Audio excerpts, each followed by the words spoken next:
Welcome into the latest installment of Sports Shorts Television. We are your special co-host here on this latest edition. Jordy Collada from 104.5 ESPN Baton Rouge, co-host of Off the Bench that airs Monday through Friday, 7 to 9 a.m. every day. I'm alongside this guy right here, former LSU football player, and now current member of the 104.5 ESPN team, Mr. T-Bob Hebert. Yo, bro, what's up? What is going on, Jordy? Pleasure to be here, filling in for Jumbo on some hot sports shorts action, and here we are on the day after the national championship. And have to timestamp this one, dude. Shouldn't timestamp this one with any type of day after. Okay. Well, you know what? I'm very excited for today's show. There you go. But we are going to react to the national championship last night. Alabama topped Georgia in overtime, 26-23. Nick Saban wins his 6th championship. We'll talk about that coming up on Sports Shorts Television. It looks like LSU is seemingly moving in the direction of Steve Ensminger and Jerry Sullivan as possibly the next offensive minds calling plays in Ed Ogeron's second year as head coach. Will Wade and the LSU basketball team on a road trip. We'll talk all about that coming up here over the next hour on Sports Shorts Television. But T, let's start in Atlanta. Yeah. On Monday night, the Alabama Crimson Tide, 26-23 winners. As we said, Saban picks up his 6th ring overall, 5th since 2009, joining only Paul Bear Bryant as head coaches to have 5 championships within the AP era. This is one of Saban's down teams as it was perceived going into the season. He makes one of his best coaching moves. I think, I was listening to 104.5 ESPN, and Lane Kiffin was a special guest on Dan Le Batard's show, and he said that the Tua Tagliavora change in quarterback at halftime is a true freshman who came off the bench. We're just going to go Tua the rest of the show. I agree. That call, along with the onside kick against Clemson 2 years ago, when they got the win over in Tempe, over Dabo and Deshaun Watson the first time, was 2 of the most out-of-character calls that he's ever seen Nick Saban make, but probably the most beneficial in this championship run, because if he doesn't make the move on Tua, and you never know, that offense was struggling in the first half. Tua comes out and throws for 3 touchdowns. Very good chance you lose the game. And then the onside kick, the defense couldn't stop Deshaun Watson that year. Your take, obviously, to start off here on Alabama's 6th or 5th under Saban. Well, I mean, look, I think it's incredible what Nick Saban's been able to do from the perspective of his winning percentage in these national championship games. So he's won 5 at Bama, but he's won 6 overall, right? Yep. He's 6-1 in national championship games, carrying that sort of winning percentage in the game that is supposed to pit the 2 best teams in the nation against each other. That's borderline absurd. Like, the god of statistics dictate that you should not be able to be that consistent. And think about it. Think how small the margin for error is in these games. I mean, last night, Alabama missed 2 field goals. They needed a 4th and 4 touchdown. They needed an improbable overtime touchdown. I mean, they still get the win, but it was incredibly unlikely that they were going to. Yet it doesn't matter what the circumstances are. Anytime Nick Saban reaches this game, he almost always wins. So off the bat, that's incredible. And the switch to Tua, I think it's hard to overstate how impressive that is and how against the grain that goes in terms of traditional football thinking. I mean, here you have a guy in Jalen Hurts who was SEC Offensive Player of the Year last year. He's 26-2 as a starter. One of the 2 games that he lost was a national championship in which he did his job. He led them on the game-winning drive. It's just that Alabama's defense ends up giving up a real game-winning drive to Deshaun Watson. So to have that guy that you've rolled with for 2 years get subbed at halftime of the Natty for a freshman that hasn't played significant minutes, and then for it to work out perfectly, it is crazy. And it speaks to a guy who has the ultimate confidence in himself, in his plan, and in his ability to make tough decisions that will open him up to criticism. Because if that had not worked, it would have been so easy to say, what in the hell was Nick Saban doing going to Tua over Jalen Hurts? And he's got enough coaching equity built up where he could have withstood that type of backlash if it didn't work out. And I think he has enough coaching equity built up to make that move. But you and I talked about it on our show. I think Tua is a great example of Alabama football, right? You mentioned the limited time he had played going in to the championship game. Only 3 touchdown passes really coming in meaningless spots. Matched his season total in one game. In one game, in one half,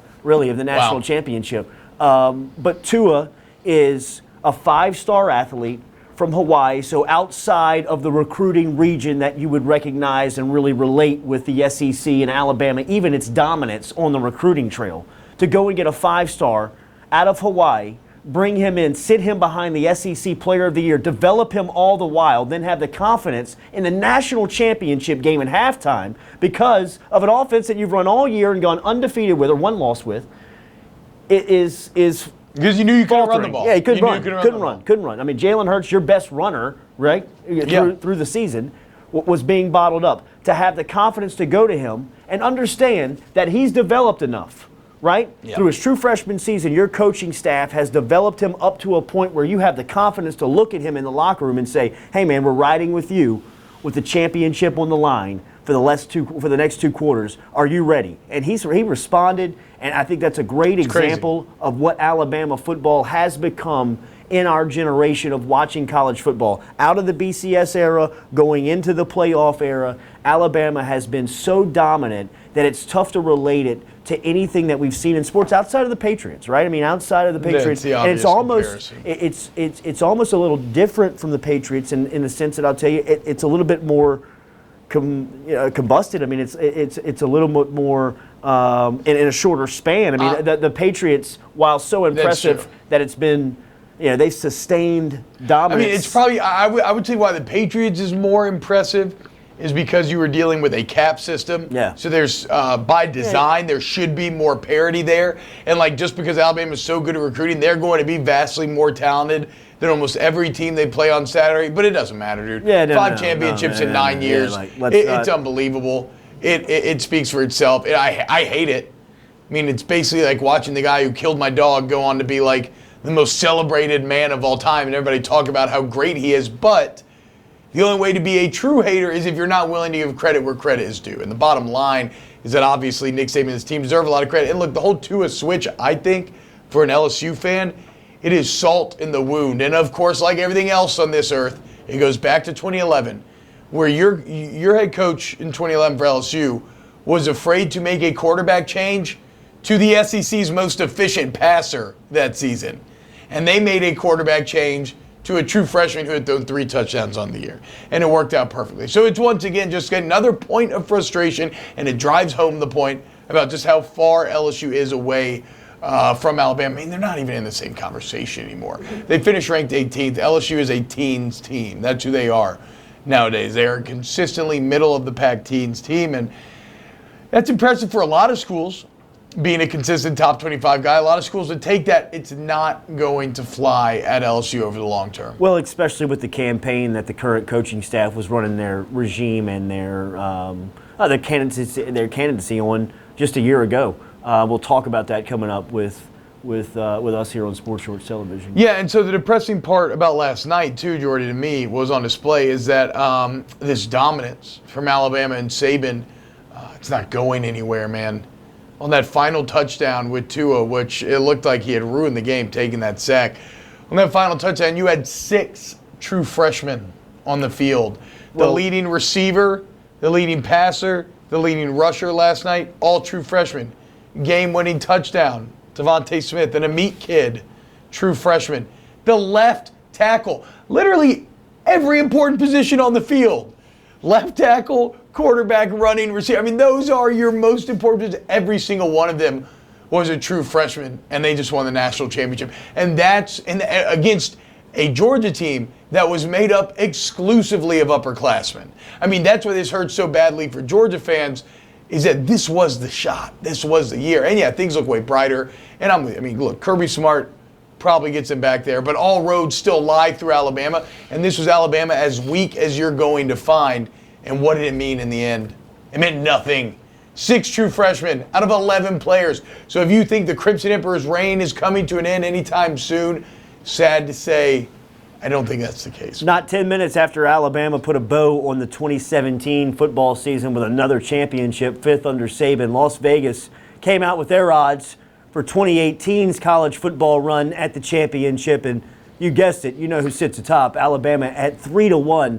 LSU down the list at 30-1. The Tigers in college football news right now with the announcement, or not the announcement, but the recognition of Ross Dellinger citing sources up at LSU, saying that LSU is going to elevate and promote Steve Ensminger, who's been the longtime tight ends coach, up to the offensive coordinator. Now, this goes back to the interim status when Orgeron was on the job last year. In the interim standpoint. He moved Ensminger from the tight ends job up to the offensive coordinator. The offense experienced great success there outside of 2 games, but really the numbers were there. They were producing at a record high. In the offseason, he brings in Matt Canada, 1 year on the job. It doesn't work out. It looks like he's going back to Ensminger and possibly bringing in a consultant, Jerry Sullivan, to a full-time status on the staff. We've got many thoughts on that. Give you some opinions next when we come back on Sports Shorts Television right here on Pelican Broadcasting.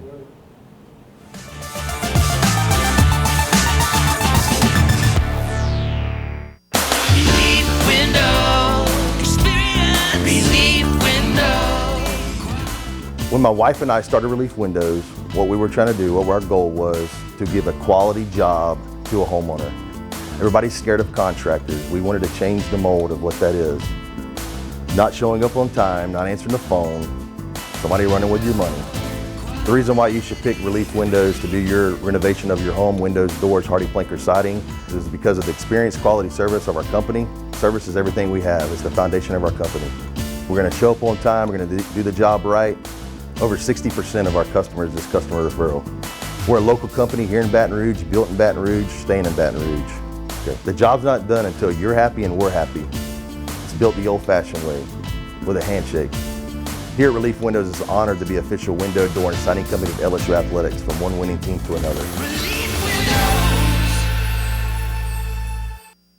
Appliance Distributors of Louisiana are appliance experts who have been in business for over 35 years. ADL provides worry-free, full-service solutions for the whole home. ADL works with designers, builders, or individual homeowners like me when I was remodeling my home after the Great Flood in August 2016. ADL offers special homeowner discounts, just like the ones the builders get. Go to adlappliances.com and see all the major name brands, or stop by their store, Nicholson Drive in Baton Rouge. ADL services the entire state of Louisiana, so call, log on, or stop by today. Appliance Distributors of Louisiana. If you're an avid sports fan, then you need to check out the Louisiana Sports Hall of Fame, located in historic downtown Natchitoches, next to the Chateau St. Denis Hotel and the Natchitoches Convention Center. The Louisiana Sports Hall of Fame is where the rich history of Louisiana sports is told through the pictures, artifacts, and by the legends themselves in video archives. Come to the Louisiana Sports Hall of Fame and Northwest Louisiana History Museum and visit a world-renowned architectural marvel. For more information and to purchase tickets to the annual Louisiana Sports Hall of Fame events, visit lasportshall.com/purchase.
All right, welcome back here to Sports Shorts Television. Filling in for Ronnie Rance and Joel Davis. Jordy Collada, T-Bob Hebert from 104.5 ESPN Baton Rouge. 7 to 9 a.m., Monday through Friday, off the bench. That's right. Catch us there. We're also on online at 1045ESPN.com. You can download the app and take us with you on your smart device. So easy to find off the bench in all of our properties over at 1045 ESPN.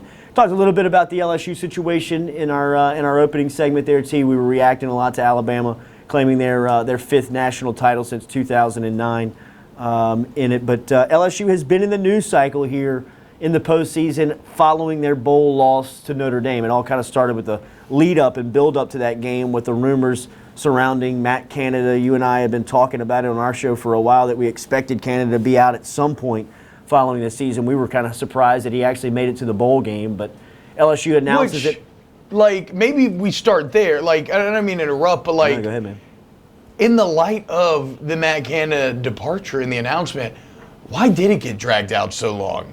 Like, maybe, and look, I'm willing to admit that maybe there was some sort of legality with the contract where it made it more favorable I think it for was LSU. obvious that they were working up a settlement. Okay, but if that's the case, then why did he coach the bowl game? Put him on the job? Yeah, why was he still on the job? That's a logical. Because good, you have known, we've sensible known question. he was going to be fired for months now. For months. Since the regular season ended, you basically knew Matt Canada was out. Yeah. Why did they drag this out so long? It's kind of, and it feels so reminiscent, some of this PR mismanagement of the Miles blunder a couple years ago. See, but and now the Ensminger news comes out before they won. This public relations misstep is actually more, it's a bigger mistake than they made in 2015, and 2015 was enormous because I felt that 2015 was a lot of the politics of Louisiana. That's true. Like, that's truth true. be told, like bigger, this is more self-created. Absolutely. Yeah, that's a good point. That's a great the point. whole thing is Yeah. self-created. They could have dodged this entire situation. Yeah. I mean, we've been critical of Joe Levo on our show, especially during this time.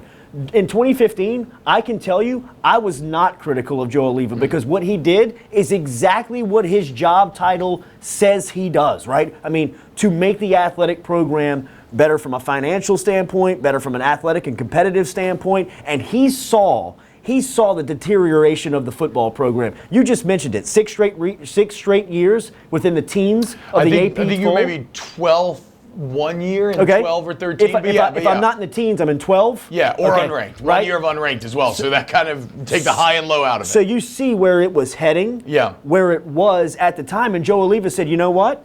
I've got the money secured from privately invested people. I'm not going to touch any state dollars, and I'm making a move for the head coach. And it's going to cost about $12 million to just move him. And a lot of people at the time when he pitched it was on board, right? And from all accounts, and I'm secure enough in saying this right now, that deal was as close to being done with Jimbo Fisher as it can be without having the ink on the contract. Yeah. I was told that Jimbo Fisher was putting his staff together at the time when Joe Oliva went to the press conference after the Texas A&M game and had to bring back Miles after it was done, that he wasn't coming back, all because of Louisiana politics. This go round, your head coach is standing at a podium following a win when he's asked a question about the offense and he names Steve Ensminger as a potential replacement if he makes a move. It's crazy. How in the world do they expect the media and fan base to react when the head coach is putting out the feeling of the program not being stable on the offensive side of the ball? The follow-up was, so is Steve Ensminger going to be the offensive coordinator? Well, I'm not here to talk about, I mean, remember all the lead up to we're here to talk about LSU winning 10 games. Well, it's all about LSU winning 10 games. We're not here to talk about Matt Canada. Who's calling the offense? Well, what happens now when you didn't win the 10th game? Your coach before you left said there's nothing to mend between you and the current offensive coordinator, Matt Canada. That was probably the most blatant lie that Coach O's told you this entire process. Many people will call him out for many kind of broken promises or half-truths. But when he got up there, that press conference a couple weeks ago now, and said, and Michael Cobble, credit to Michael, great job taking the bullet for the media. He finally asked the questions about the OC and saying, has that relationship improved with Canada? And I was like, what men? Like, no, what is there to mend? There's never been a problem.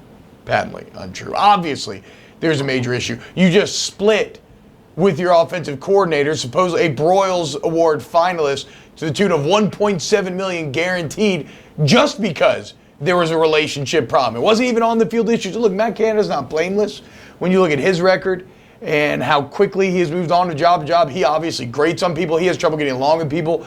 But to me, it just reeks of a lack of professionalism and mismanagement to not be able to make that relationship work. There are very many well-documented cases of coaches hating each other and winning championships. Mike Ditka and Buddy Ryan. Nick Saban and Lane Kiffin. Greg Williams and Sean Payton. I mean, there are guys out there. And so the fact that LSU and these two adults, despite being paid millions of dollars, could not make it work, That goes into the self-creation of this problem. How they handled the PR segment, to your original point, Jordy, goes into this whole issue. This whole quagmire was created by LSU and could have been avoided with more decisiveness. Now that we're talking about it, I imagine that LSU, obviously, they basically told you, Matt, was just hoping that Matt Canada was going to get a job. And that was going to be that, and they wouldn't have to fire him, and the buyout would not be an issue. Maybe that's how you drag it out, but it's still just, it's shocking to me that they have let this go on as long as it has. And now even on the Insminger hiring, I don't know if they were trying to take time and pretend like they were searching, but now they've gone ahead and lost control of that story as well. Where is the control? Where is the PR control? I mean, it seems like 101, control the narrative. It's cliche to say at this point. LSU has an uncanny ability to remain reactive instead of proactive. I remember my first public relations class in college. I'll never forget it. They said if you don't take anything away from this class, remember, if you go into public relations when you graduate college, remember this: you control the message. Do not let the message control you. Yeah. And LSU has been the example of letting the message control them in a lot of circumstances. And I understand that college football is a sport that it's fluid, man. There's all types of movement, and you have to keep your finger on the pulse. And something that we've talked about is when you look around these teams that are having success, Clemson, Alabama, Florida State under Jimbo Fisher, last night Georgia and Kirby Smart. I mean, you look on their staff, they've accumulated a lot of young talent, bright minds within the sport, almost made their football operations facility somewhat of a think tank of football. Bring in the best, bring in the brightest, let them sit down, throw ideas against the wall, make sure they can recruit, develop relationships. LSU, to me, has gotten into this sense now in hiring under Orgeron, when just a year ago, the message and the, what seems like now, propaganda was really, it was obvious they were going to bring in and they were going to spend money, and it looks like what happened was when it was run on, look, we're going to keep Dave Aranda as the defensive coordinator, and Lane Kiffin's going to be the offensive coordinator. When Lane Kiffin fell through, who's the next brightest guy up? Who's the hottest name out there that can splash with alongside Orgeron being named head coach? Well, everybody's talking about this Matt Canada guy. He's a Broyles Award finalist. All right, well, bring him in. You know, I mean, who did we talk to? Andy Staples, who said the same day that LSU interviewed Matt Canada, Notre Dame and Tennessee offered him their offensive coordinator post. So LSU was desperate, and that's why he explained that's where all the money came Well, in. that makes a potential employee more attractive, right? If he's won it and there's other guys extending offers, for sure. You're going to be like, oh my God, hell yeah, this is a great hire. So, I mean, like, what's done is done, and Canada's not coming back. A year on the job. They've paid Aranda since then. A&M and Jimbo made a run at him. They've guaranteed him $10 million over the next 4 years, which we agree had to happen just for the structure of the football program right now. I mean, Aranda is really the only sellable object that you have to recruit. But now the Insminger and Jerry Sullivan story. Ross Dellinger over at The Advocate, our friend, had it yesterday. The NOLA.com has it as well. I mean, this has been the worst kept secret in Baton Rouge for weeks now. We've been saying it. We've been getting yelled at for being fake news.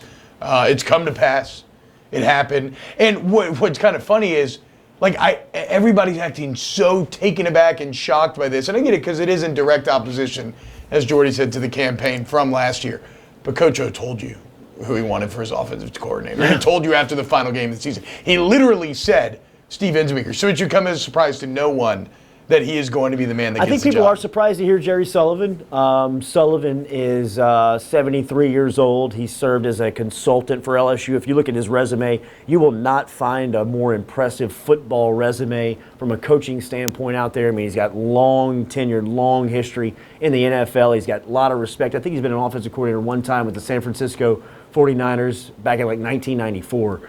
He was on LSU's staff when Gordy was playing, our boss, Gordy Rush, was playing for LSU. So that's the mid-'80s. I mean, he coached guys like Wendell Davis, Raji McGee, Alvin Lee. I would say more recently he has had a lot of success as well. I mean, when you look in Jacksonville a couple of years ago when, who was it, Hearns and Allen Robinson. Allen Robinson. Were tearing up the league. That was Jerry Sullivan. He coached Anquan Bolden. Coaching those rookies up. Anquan Bolden and those guys with Arizona. Look, so it's not like all of his success comes in the past. He is widely regarded within football circles as like the best wide receivers coach in football. Yeah. Like, you know, like the Just the man. The Pete Jenkins, wide receivers. Exactly. You know what? Exactly. Who, for all the hate that Pete Jenkins gets, when you talk to players who play for Pete Jenkins, I don't know that I've ever heard such effusive praise. I mean, this D-line group, they are going to miss Pete Jenkins. They loved how he taught technique and everything. So you hope that the same way that Sullivan kind of echoes Jenkins, that he'll echo him in that regard as well, because LSU needs obvious help at developing their wide receivers. This last year was terrible. So how do you anticipate this move working out? Okay, so I think those are two separate conversations. How do we anticipate the move working out? And what will the reaction to this move be? The Ensminger-Sullivan news. Obviously, the reaction is a horror show. We said it was going to be as much, right? And LSU's not dumb, and Coach O's not dumb. They knew it was going to be as much when they decided to make this move. They know that this directly breaks all the campaign promises about the CEO model and finding the best and hottest name out there. Like, we can all agree that Steve Ensminger is not that guy. So if you want to be angry at Coach O for breaking what he said on the campaign trail, if you want to be angry at him for displaying some of the red flags that he said he had eliminated from Ole Miss in terms of meddling with the offense, in terms of the my way is the highway approach versus allowing guys to operate autonomously. Like, these are all very legitimate criticisms that you can get mad at and then you can get upset at. Where I have a disconnect with some people is I don't think Steve Ensminger is a bad coach. No, I don't either. Now, it gets weird though, and this is where I'm going to ask you to be willing to accept a little nuance, right? And some kind of nitty detail, which is that I think Steve Ensminger is a very good coach. I still think it's more likely than not that this whole experiment doesn't work. But it's not just because of Ensminger, it's because of all the other elements that I just named. The red flags, right? The saying one thing and doing another. A kind of lack of vision from the program, a lack of direction, a lack of decisiveness. Like, these are the issues that I think plague this program and that will potentially be the reason why this doesn't work out. Like, Steve Ensminger is a very good coach. He's a very smart offensive mind. He's a really good play caller. You mentioned Jerry Sullivan's resume. They didn't hire Joe Schmo. These are two guys with like 8 decades of coaching experience between the two of them. And I know a lot of people are using that as an inherent flaw. They're so old, but age doesn't determine whether you're good or not. If you're good or not determines whether you're good or not. Dick LeBeau is still holding it down for the Tennessee Titans, and they're in the playoffs right now. He's like 85. Dick LeBeau's a great. I mean, I know he's an outlier. A great counter to the argument, but he is an outlier to a degree of, you and I have talked. College football is a young man's game, not just on the field. Yeah. Right? I mean, like, 73-year-old position coach, impressive resume or not, but I think you made a good point on the show earlier this week when you said, look, you're not going to talk to a lot of guys inside of a locker room that are going places because of their position coach. No, I don't buy that. I think that's one of the weirdest, kind of pieces of criticism that's been accepted by everyone. But big-time offensive players like Jamar Chase, who are still out there, But Jamar Chase knew about all, or not, excuse me, not Jamar Chase. Terrace Marshall did. Terrace Marshall knew about all this, still came. But here's what Jamar Chase has. Jamar Chase still has 3 weeks of being recruited. Yeah. Right? And now that this news is starting to become official, and I'm sure he's been privy to this information. Yeah. Well, I would hope so. Jesus, otherwise you're going to lose him. Right. Don't you think that they are recruiting against LSU with that tactic? Because did we see that 1 year ago with Pete Jenkins? So here's the problem with that. And yes, the Fedarian Mathis example is what everybody brings up with Pete Jenkins.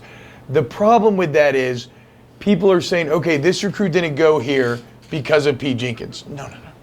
Fedarian Mathis and everybody else who has spurned you for Bama went to Alabama because the coaches walked in and they said, hey, guess what? Every kid that has committed to me since 1999 has won a national championship before they left. With last night's win, that means that every single class that has committed to Nick Saban since the year of 1999 has won a natty. That even includes the 04 class at LSU when he left. 07. They won in 07. So every kid since 99, there's not a stronger recruiting pitch out there. So you can talk about facilities, you can talk about position coaches, you can talk whatever the hell you want. There's nothing bigger than just busting open the ring box. So I don't put a lot of stock. And honestly, as a wide receiver, Jerry Sullivan would be an attractive-ass position coach. Like you said, his resume speaks for itself in terms of guys that he's developed into great NFL players. So, that wouldn't be the hang-up. I think that maybe from a kind of sexiness or energy standpoint. Like, the biggest hang up to me as a recruit about Steve Ensminger is what kind of offense does he run? Like, we have no idea. Now, I think that we can surmise from what Coach O has said that it's going to be that more pro-style, run-first, USC type of attack. It's going to feel much more like a Les Miles offense than it did a Matt Canada offense. But that would be the biggest hang-up. But like I said, ultimately, the recruiting trail, why Alabama is so successful, is because they have a pitch that no one else can match. And it all goes back to championships. Alabama last night picks up their 5th ring under Nick Saban since 2009. Saban now has 6 in the chest if you go back to his 03 natty with LSU, which I'm sure sounds real cool on the trail. It's all right, the outlook for LSU football as we sit here in January of 2018, a little grim, got to be honest, especially when you look around and the conference, 2 teams playing in the SEC, or excuse me, in the national championship, both from the Southeastern Conference, and both those teams, mind you, come into Tiger Stadium where you'll have a viewing period in 2018 to see the 2 teams that played for it all, the Eastern Georgia Bulldogs, and of course your rival in the West, not your rival, but the team that's on your schedule every year in Alabama. Exactly. Not your rival anymore. That's over. You know, and something else that we talked about on our show a couple of weeks back is that we've got to stop ridiculing these kids like Dylan Moses, Chris Allen, Travis Etienne. Well, no, I mean, come on. First off, just a basic rule of life. You should never ridicule a kid for where he chooses to go to college. I'm not saying even directly, like reaching out to him on Twitter or Facebook, because that stuff's real low. But I'm just saying that the perception of the players leaving Louisiana, I think that, you know, the reason why LSU was keeping them for a lot of time and they weren't leaving because LSU had the best product to sell. Well, 01 to 2011, you won 4 SEC championships. You played in 3 natties. You won 2. So, yeah, that was a golden decade. You are far removed from that gold decade. Now, I should say there's been a lot of negatives so far. I do think it's a bit more optimistic than most would have you believe for a couple of reasons. First off, I like your team that's returning. I love the defense. Your front 7 will be top 5 in the nation. No questions asked. Dave Aranda back. Should be one of the most dominant groups in the country. You're going to return 4 out of 5 offensive linemen most likely. And the one guy that is leaving, in Toby Weathersby, just announced, will be replaced by Badara Traore, the #1 JUCO tackle in the nation. Yes, you have questions at quarterback. Wide receiver seems a little better with some of the recruits you've gotten, and the huge questions at running back as well. But since you have that great offensive line, those questions can answer themselves more easily. So I kind of like LSU going in next year. The problem is that in a year that now is a make-or-break year for Coach O, because let's be clear, when you make the Canada to Ensminger choice, because it's so controversial, because it's in direct opposition to what you said you were going to do, that is you sticking your neck out there. If the offense regresses, I think they're done for, the current regime. So it's a situation where they're fully committed to this season, and the timing of it is terrible because you have an incredibly tough schedule, as you just laid out, Jordy. But maybe it works. Like my deal is, a lot of people want to act like this Ensminger thing is the guaranteed death knell for LSU. I'm not quite there. Like I said, I think it's more likely than not that it doesn't work because of all these surrounding factors. But I don't think anything is set in stone at this point, and I'm not quite as fatalistic as a lot of people are around here. Will Wade and the LSU Tigers coming off a really impressive road win over College Station, over Texas A&M, over in College Station last time out. They're traveling up to Arkansas on Wednesday night. We'll preview that matchup. We'll talk about the accomplishments of the 11-4 LSU basketball team. We come back here to Sports Shorts Television.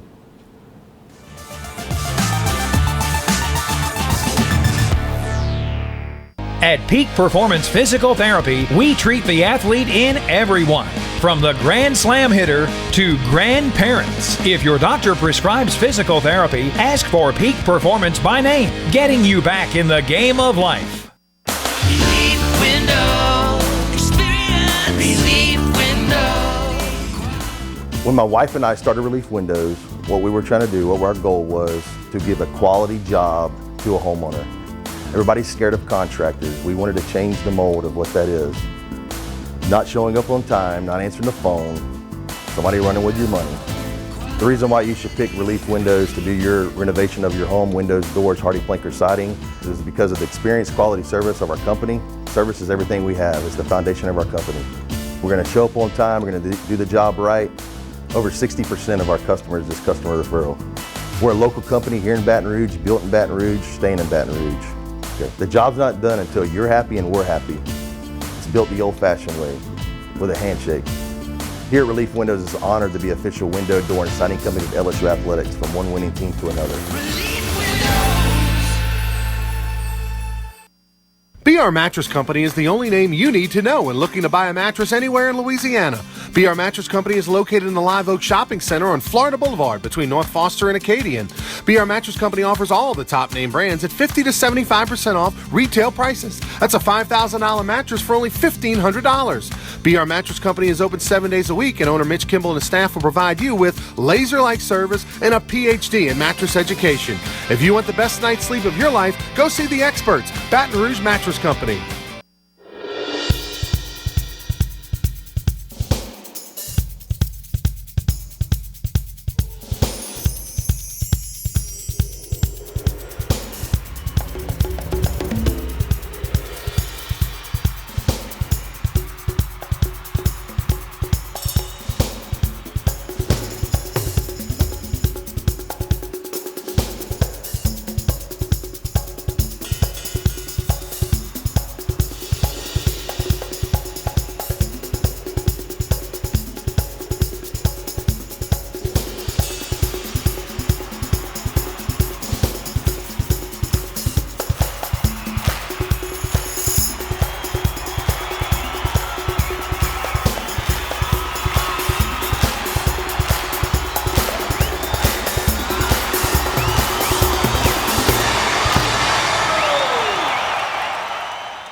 At Peak Performance Physical Therapy, we treat the athlete in everyone, from the three-point shooter to the three-piece suit. If your doctor prescribes physical therapy, ask for Peak Performance by name, getting you back in the game of life.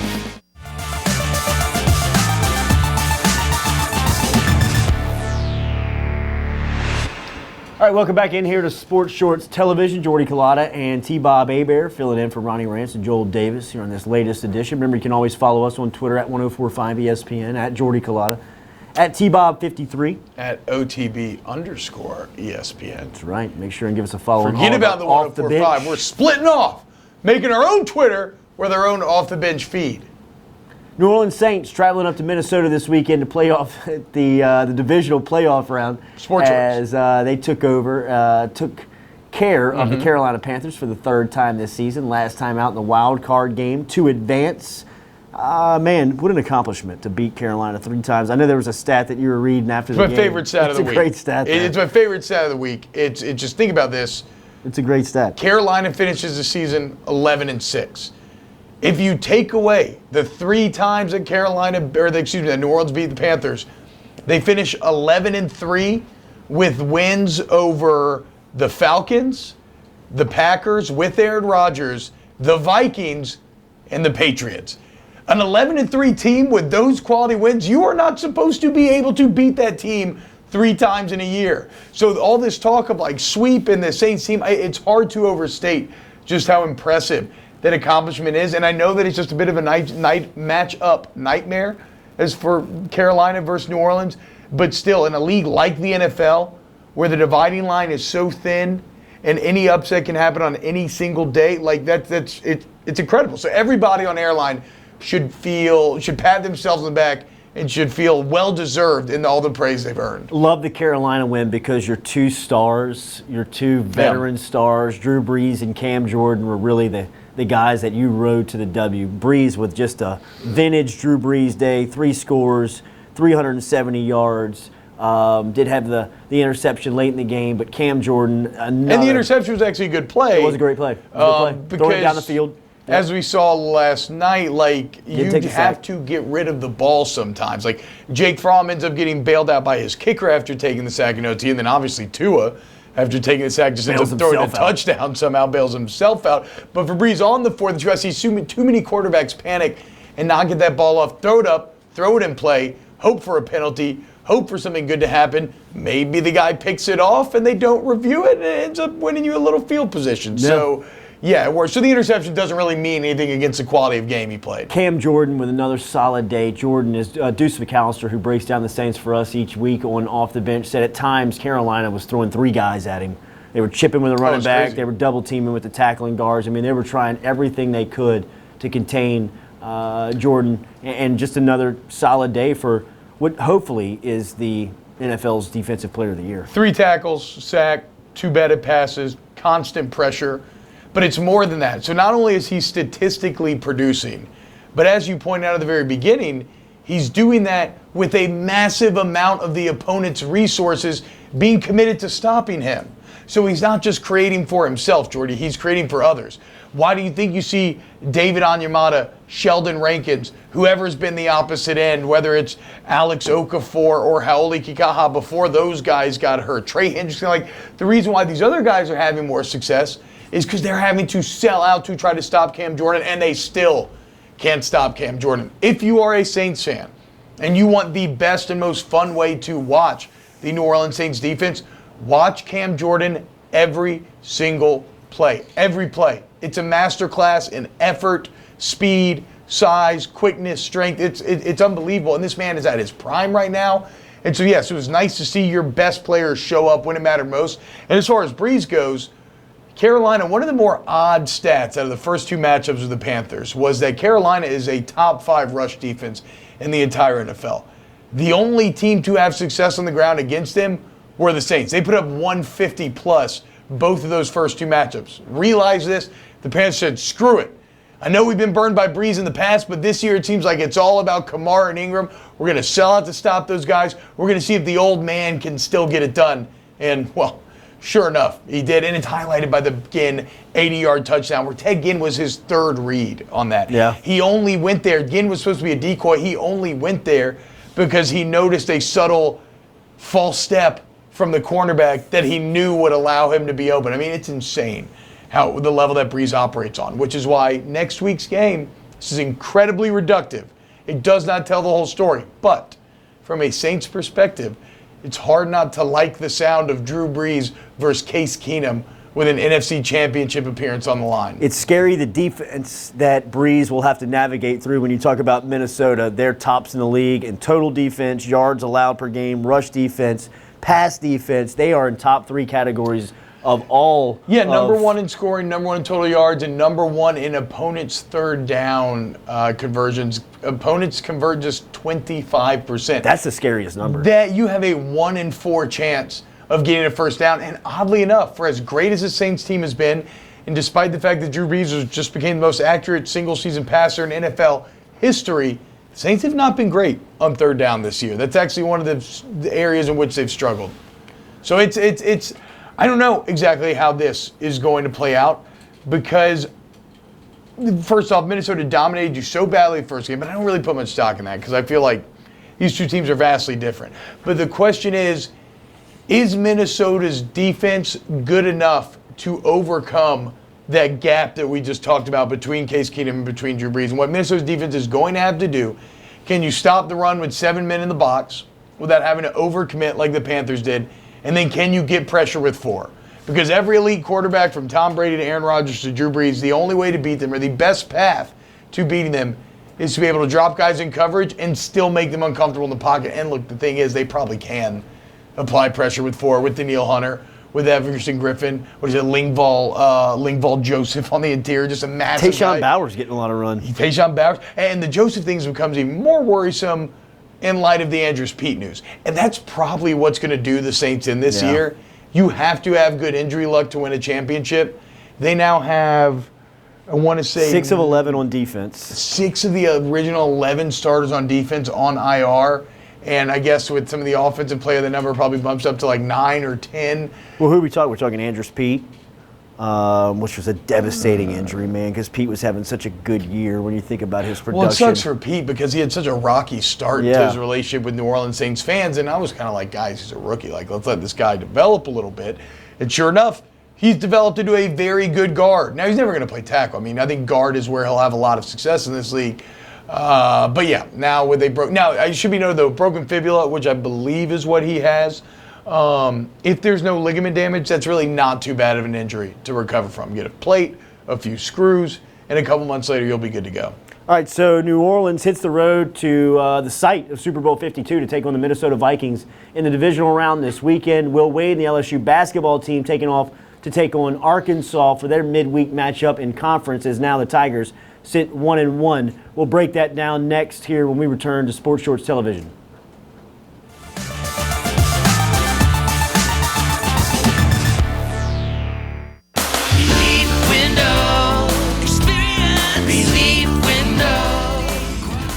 When my wife and I started Relief Windows, what we were trying to do, what our goal was to give a quality job to a homeowner. Everybody's scared of contractors. We wanted to change the mold of what that is. Not showing up on time, not answering the phone, somebody running with your money. The reason why you should pick Relief Windows to do your renovation of your home, windows, doors, hardy plank, or siding, is because of the experience, quality service of our company. Service is everything we have. It's the foundation of our company. We're going to show up on time. We're going to do the job right. Over 60% of our customers is customer referral. We're a local company here in Baton Rouge, built in Baton Rouge, staying in Baton Rouge. Okay. The job's not done until you're happy and we're happy. It's built the old-fashioned way, with a handshake. Here at Relief Windows is honored to be official window, door, and siding company of LSU Athletics, from one winning team to another. Appliance Distributors of Louisiana are appliance experts who have been in business for over 35 years. ADL provides worry-free, full-service solutions for the whole home. ADL works with designers, builders, or individual homeowners like me when I was remodeling my home after the Great Flood in August 2016. ADL offers special homeowner discounts, just like the ones the builders get. Go to ADLappliances.com and see all the major name brands, or stop by their store, Nicholson Drive in Baton Rouge. ADL services the entire state of Louisiana, so call, log on, or stop by today. Appliance Distributors of Louisiana. If you're an avid sports fan, then you need to check out the Louisiana Sports Hall of Fame, located in historic downtown Natchitoches, next to the Chateau St. Denis Hotel and the Natchitoches Convention Center. The Louisiana Sports Hall of Fame is where the rich history of Louisiana sports is told through the pictures, artifacts, and by the legends themselves in video archives. Come to the Louisiana Sports Hall of Fame and Northwest Louisiana History Museum and visit a world-renowned architectural marvel. For more information and to purchase tickets to the annual Louisiana Sports Hall of Fame events, visit lasportshall.com/purchase.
Closing out Sports Shorts Television here for Ronnie Rance and Joel Davis. I'm Jordy Collada. That's T-Bob Abear. Catch us Monday through Friday, 7 to 9 a.m. off the bench, 104.5 ESPN Baton Rouge. The LSU basketball team got a big win on the road. Tremont Waters named SEC Freshman of the Week. Second time this year? Second time this year, yep.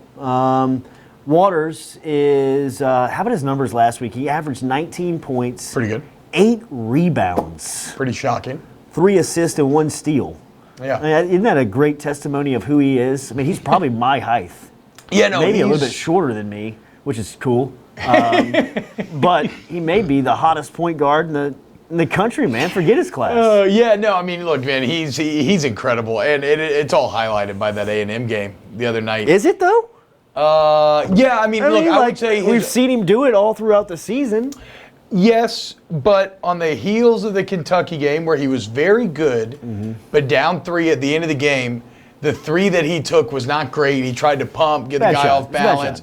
He tried to lean in for the foul. It was weird. But to miss that shot in the manner that you did. Flush it and move on. And then to just forget about it and move on, and in this A&M game, make some of the most ridiculous threes, and not just the final sequence, but even with 3.5 minutes left. I mean, from deep, just launching it and the net not even moving, and then to do so down 5 or whatever with 12 seconds left, then to do so to win the game with 3 seconds left. It was unbelievable. Like, I was at Comic-Con, so I missed it live. When I saw those replays, I probably watched it on my phone like 200 times, no exaggeration, because it reminded me of when, like, T-Mac scored, like, what was it, like 12 and 30 seconds or something along those lines. Yes, yeah. Wow. Little Tracy McGrady throwback for you man. there. Like, it was so Never absurd. thought I'd get a reference of Tracy McGrady. The announcers are talking like the game's over. You know, LSU Tracy McGrady or Reggie Miller? No, Reggie Miller had a moment like that as well. But I got to show you this T-Mac one if you're not familiar with it. Just a regular season game? Yeah. Unbelievable comeback, though, within 30 seconds. And it all fueled by just T-Mac making these ridiculous threes. Yeah. The same way that Tremont Waters did. So for him to pull out the win was kind of unbelievable. And it does speak to the type of player that he is, that not only...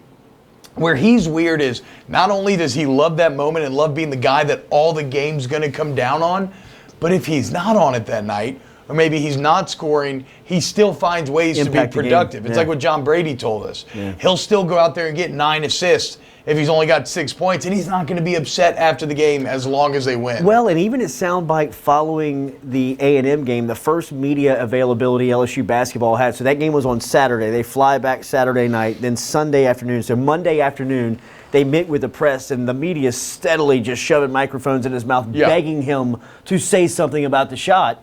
And he's like, look, man, I got to move on. Like, I can't live with that game winner. So even with flushing the Kentucky bad play, it's the same in the sense that when he has success, he's able to kind of flush and move on. Because a lot of kids at that age, man, you kind of ride that wave for a couple of days, maybe even weeks, and it can kind of sustain your game for a bit. So, and I think that's a good job by Will Wade, stressing that to these young players, getting them on message. Yeah, and really this whole season has just been a masterclass of a job by Will Wade. LSU's RPI after that win jumped up 42 spots. They went from like 142 to 80. They start the season at though, because now with wins over Michigan, Houston, at Memphis, at A&M. You gotta think they were chosen to finish 14th in the league. Yeah.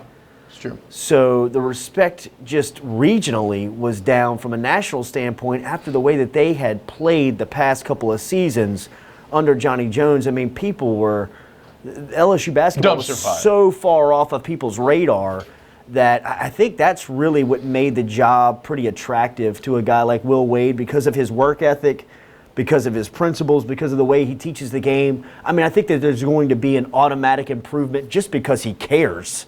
Like, just because he focuses on improving every single day. I mean, if you remember his media blitz and tours before they threw a ball up, I mean, his mantra around his program was, you're either going to sink or swim. You are not going to float. Yeah. And look at the way that he turned the roster over, 7 new faces, 7 new spots. I mean, you're talking about guys like Jalen Patterson, who had put a lot of time into the program, is coming back for a senior season. He said, look, I can't.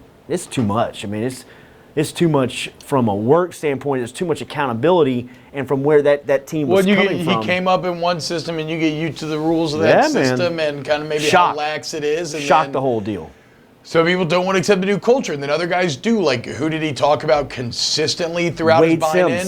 Wade Sims. He said Wade Sims was a guy that he almost tried to run off. Yeah. Like, from a challenge standpoint, because it was a little on the fence whether or not he was going to buy in at the beginning. Yeah. But he said, I mean, the SOB just showed up every single day, and he worked the hardest. He was the last guy there. And finally, I looked at my assistants and said, guys, I mean, not only is he on the team, he's going to play. Yeah, and I think Duop Reith was another guy that consistently throughout the offseason, they talked about buying in. They talked about his work ethic, his leadership. And he's a guy that I know a lot of people expected to fade once SEC play starts. And look, it's still long-term. Maybe he does. We'll have to see. But he made a pretty emphatic statement in Game 1 against Kentucky. I thought he go over 24-11. I thought he impacted the game at Texas A&M in a little different style. His scoring was really impressive against Kentucky. He had 10 big rebounds against Texas A&M where he didn't score it as much as he had previously. So the thing that I take out of Reith is that physically like you said, he was breaking down last year. There's guys like Mays, Sims, Wap, Reith. It's obvious. Aaron Epps, they paid attention in the weight room in the offseason. And just in the short time in the turnaround, I think that's one thing that you can take immediately that they've gotten really progressively better at. I mean, like they're more of a physical team. You can't just shove LSU around, push them around again. They'll have their tough task going up to Fayetteville. That's a tough place to play. Right now, Arkansas is 11-4 in the season. They're 1-2 in conference play. They're ranked 22nd. 22nd in the country. They've got one of these big freshmen now in the conference. You know, Will Wade told us he wishes he would have maybe jumped in the conference in a different year because it's just it's loaded, man. I mean, it's loaded with talent, it's loaded with good coaches, and it's loaded with youngsters. It's loaded with good young players. We talked about the duo over at Texas A&M in Petty and Conway. I mean, up at Arkansas, Gafford is a low post player who's really developed into a nice low block true freshman for Arkansas. That's going to be a tough matchup for LSU. So already here in year number 1, Will Wade seems to have turned the program around. A team that had no expectation now has 4 impressive wins to its name already. You know, we're not even halfway through January. If you start to think about the recruiting class that he has coming in next year, combined with this level of productivity and motivation from the coach, and I mean, you could be talking about LSU as a national powerhouse in basketball within a couple of years. That sounds crazy, but I kind of don't think it's crazy at all, considering what we've seen. Tremont Waters is coming back. Expect that to happen. Mayan Kier, who's playing a lot more, is developing minutes and developing into a good basketball player. These just guys that he's building depth. I mean, Skylar Mays is coming back. Wade Sims will be back. I mean, before we start, jump the shark here. I mean, they got. Enjoy this year. Yeah, absolutely. Enjoy this they year. Still have a lot to but they have the accomplish number 3 recruiting class in the country for next year in basketball. And they're about to get Emmett Williams, who's another 5-star power forward, who they're going to bring in, and to go along with. They've got now Darius Days and Naz Reid, who've committed. Naz Reid's the number 1 power forward in the country. Darius Days is the number 6 power forward in the country. They're about to get Emmett Williams, who's ranked the number 10 power forward in the country. And Wade says all the time, the spot that he's looking for more than any on his team is that grinder at the 4, that guy that'll do the dirty work. He's got 3 of them that'll be coming off the bench for him next year. They're all top 12 players. Yeah, he's the best player in class. All right, make sure to check us out, 104.5 ESPN, 7 to 9 a.m. Big ups to our whole crew over here, AT, Marty, the crew at Pelican Broadcasting. Ronnie Rance, Joel Davis, expect them not to be back because they never work next week, so I'm sure you'll see us here pretty shortly. 7 to 9 a.m., check us out, 104.5 ESPN Baton Rouge, on Twitter at Jordy Collada, at TBob53, at 104.5 ESPN. Enjoy your week.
If you're an avid sports fan, then you need to check out the Louisiana Sports Hall of Fame, located in historic downtown Natchitoches, next to the Chateau St. Denis Hotel and the Natchitoches Convention Center. The Louisiana Sports Hall of Fame is where the rich history of Louisiana sports is told through the pictures, artifacts, and by the legends themselves in video archives. Come to the Louisiana Sports Hall of Fame and Northwest Louisiana History Museum and visit a world-renowned architectural marvel. For more information and to purchase tickets to the annual Louisiana Sports Hall of Fame events, visit lasportshall.com/purchase.